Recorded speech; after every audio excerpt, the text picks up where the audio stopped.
Ekintabuli ky'omuzikinga kisinga Beat Fama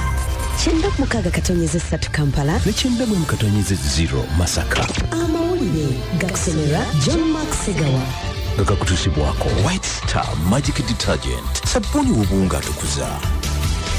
mu mawulire g'essaawa eno mukubiriza wa Parliament Rebecca Alitwala Kadaga asabye Ssaaba Minisita Dr. David Ndugu Livingstone Lwakana Rugunda akwatagane ne Ministry ey'ebyenguudo n'entambula wamu ne poliisi y'ebidduka okulaba nti bayimiriza enteekateeka y'okukwata abagoba b'ebidduka abatalina driving permits okutuusa ng'enteekateeka ewedde ey'ogaba permits okuva mu Face Technologies okudda mu gavumenti. Sipiika okwogera bw'ati kiddiridde omubaka wa Kawempe North Latif Ssebaggala okwewuunyiza Parliament nti lwaki abasirikale b'ebidduka bagenda maaso n'okukwata abantu abatalina driving permits kyokka nga enteekateeka eno yayimirizibwa aba Face Technology olw'ensonga gavumenti yagiddiza.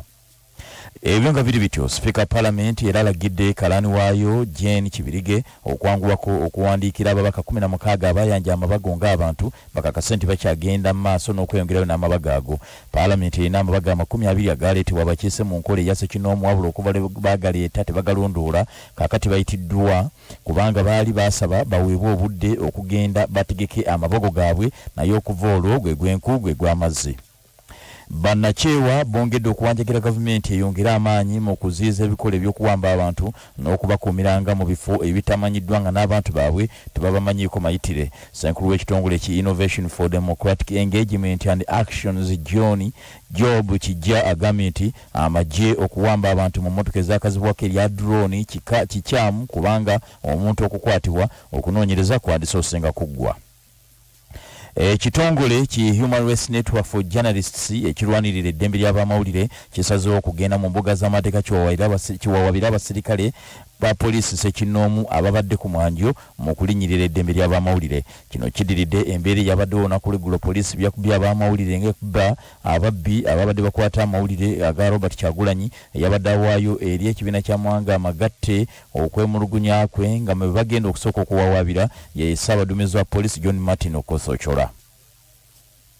Bo abasomesa okuva mu masomero ga gavumenti n'ag'obwannannyini mu disitulikiti y'e Kagadi babanguddwa ku butya bwe bagenda okukwatamu abayizi b'ekibiina eky'omukaaga siniya ey'okusatu n'ey'okutaano abagenda okudda ku masomero nga lumu omwezi ogujja. Omusomo guno gubumbujjidde ku ssomero lya Kagadi Model Primary School e Kagadi nga gukulembeddwamu omulambuzi w'amasomero erudda eyo Julius Arinda era agambye nti abasomesa babuuliddwa ku mateeka naddala ag'ebyobulamu agassibwawo okulaba nti basasanya obulwadde bwa COVID-19 omuli okuwa abaana amabanga okwambala face masks n'ebirala. Bannaffe bwe gatyo ge gabadde amawulire gafe ag'essaawa zino mu bujjuvu tubaagaliza olunaku olulungi n'okukola obulungi emirimu gyammwe nga mukyatuwuliriza kambalekera basisimusi jjajja ndobesa omukunji omusezi n'akakyo omwana w'ababi ababiri n'amuti ombalanguzi omwana w'ekigegwa nnyina bulunga akusiikula nakakyakyaliwe batwale mu maaso ne puroguramu sisimuka nze John Mark Segawa.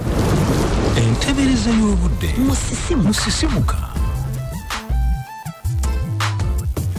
Ekintabule ky'omuziki ekisinga katune ku mbeera y'obudde Lwero kiri n'abakiti olwaleero tusibirayo ekidde akaseera katono naye nga tusibirayo enkuba n'ekikunta wakunta n'atema amataata senga awamu ate ne muwalawo olwaleero tukuleeta amawulire amalungi tugamba nti always tubeereddewo ffe ng'abakyala myaka 2 bweddu era n'olwekyo etulowoozaako nnyo nnyini ddala nega nti omukyala bw'abanga ali mu mbeera akasanvu akola atya awo nno netuleetera always loota ono nno bw'omukozesa ekiro obeera n'ekiro ekinyuvu ate era n'olunaku lutandika ng'oli mu mbeera eteeraliikira n'olwekyo munange bw'obeera mu mbeera eyo noonya always loota osobola okutandika olunaku obulungi.